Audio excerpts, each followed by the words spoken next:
Surat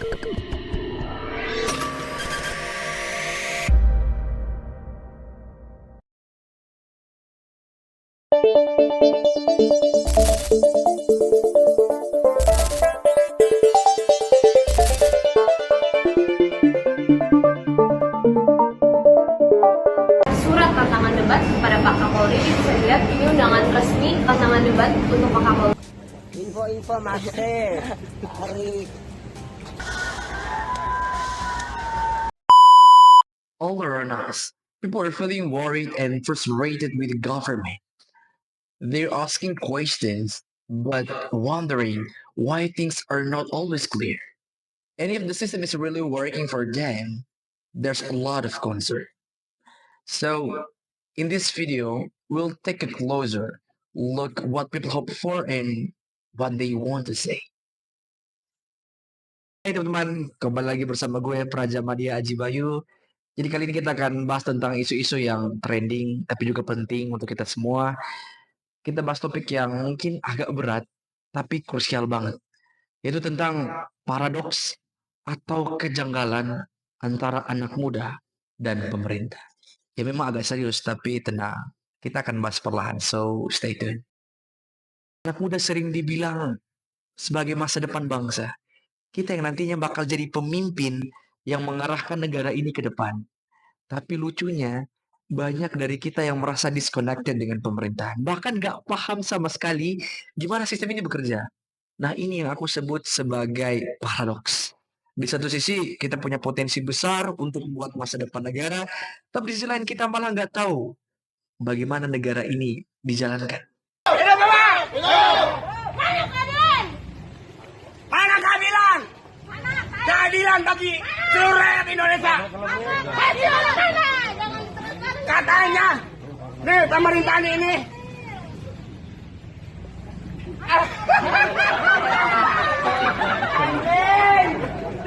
Ya, aku nemu beberapa data yang cukup shocking.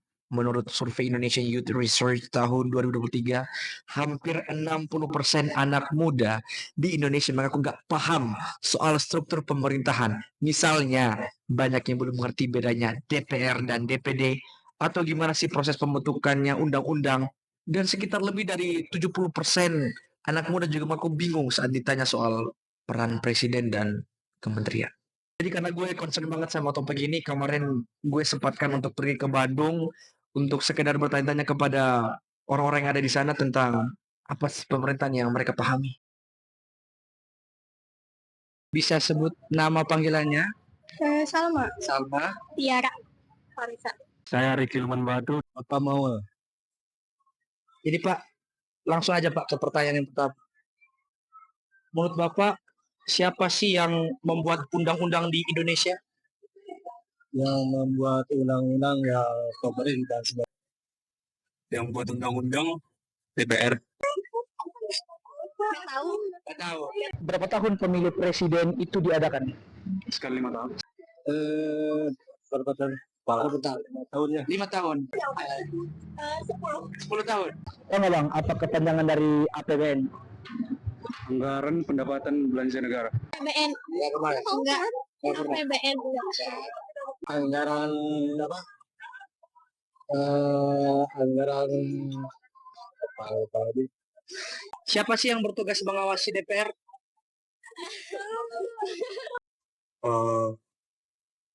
Kurang tahu sih. Siapa yang? Si DPR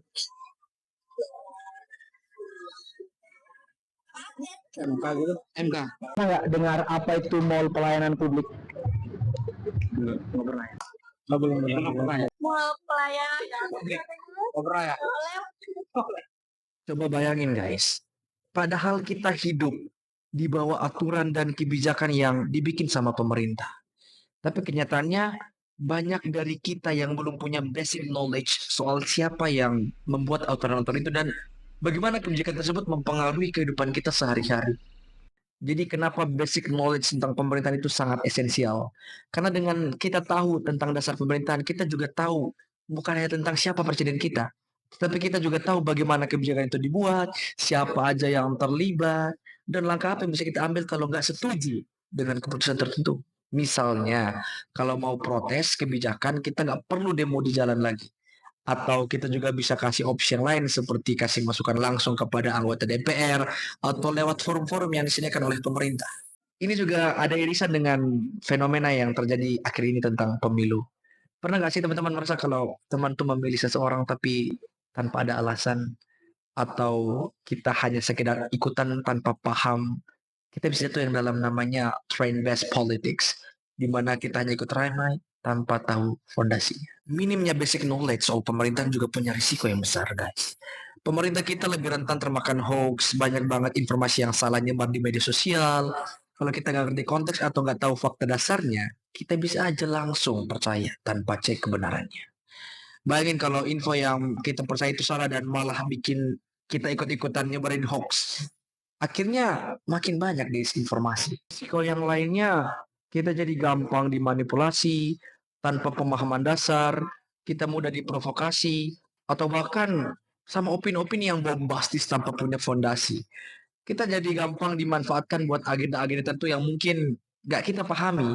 Ini dangerous karena kita terjebak dalam aksi atau opini yang gak sesuai dengan nilai atau kepentingan kita sendiri. Padahal sebenarnya mulai belajar basic tentang pemerintahan itu nggak susah. Mulai dari hal kecil aja, seperti kita tahu struktur pemerintahan kita, apa sih bedanya DPR dan DPD, dan fungsi presiden dan kementerian. Ada banyak kok media sosial yang ngebahas topik ini dengan bahasa santai, jadi kita bisa pahami pelan-pelan. Pada akhirnya, ngerti basic knowledge soal pemerintah bikin kita jadi generasi yang nggak sekedar ikut-ikutan.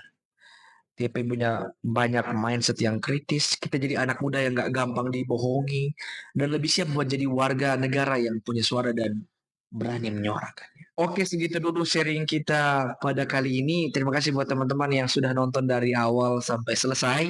Harapanku setelah ini teman-teman bisa belajar soal pemerintahan, karena kalau bukan kita yang peduli, siapa lagi yang bakal melek dan siap buat masa depan bangsa ini kan? So jangan lupa like, comment, and subscribe biar kita bisa terus diskusi hal-hal keren yang insightful yang ya sampai kayak gini lah. Sampai ketemu di vlog berikutnya. Keep learning and stay curious. Bye bye.